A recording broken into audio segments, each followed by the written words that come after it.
Today is day 10 of 100 days of random acts of kindness. I am at a little getaway, one night away, just from the insanity. I'll be back tomorrow, back in Ottawa for another appointment. And some of my appointments are outside of the hospital. So tomorrow I have an appointment with an occupational therapist at home.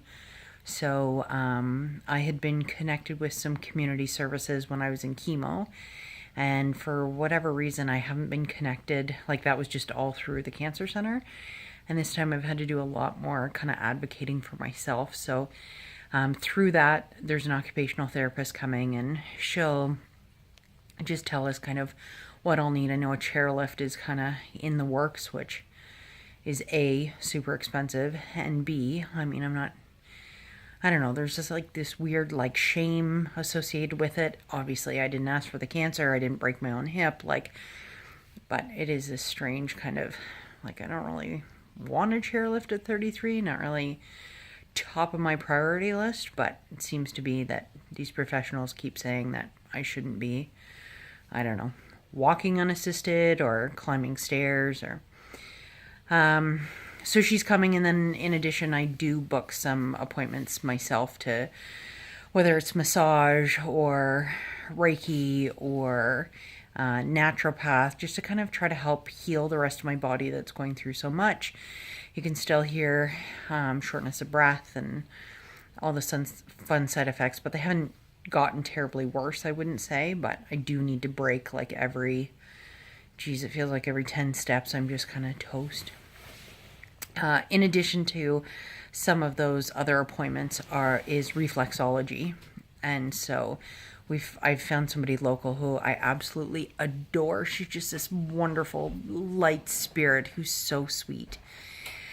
And so I started seeing her in January, I guess it was. And so one of my friends, Julie, when she found out that the cancer had progressed to my liver, she asked one of my other friends who lives close to me for contact information of this reflexologist. And what I didn't know is that Julie contacted the reflexologist directly and paid for my next session. And we don't have benefits for a lot of stuff, and that's one of those things that I pay for out of pocket.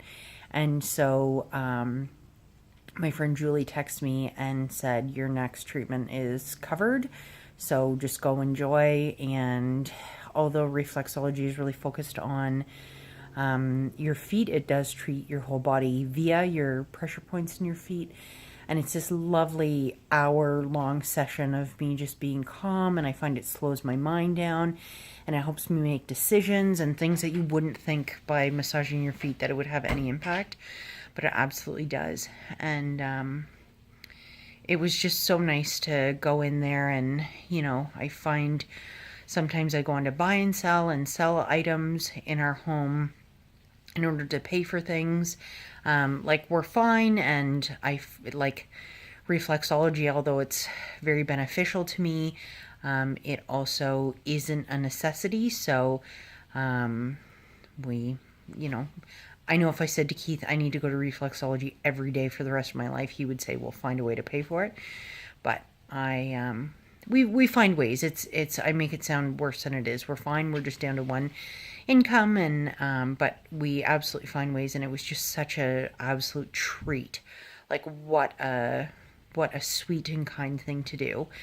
When Julie, I know everybody around me feels absolutely helpless in how they're gonna help, or how they can help, or what they can do, and this is something that was just such a wonderful surprise, as well as such a kind thing to do. So today, that's my random act of kindness, and I'm so grateful, and the treatments are just so nice and so relaxing, and that's today. So I'll talk to you tomorrow.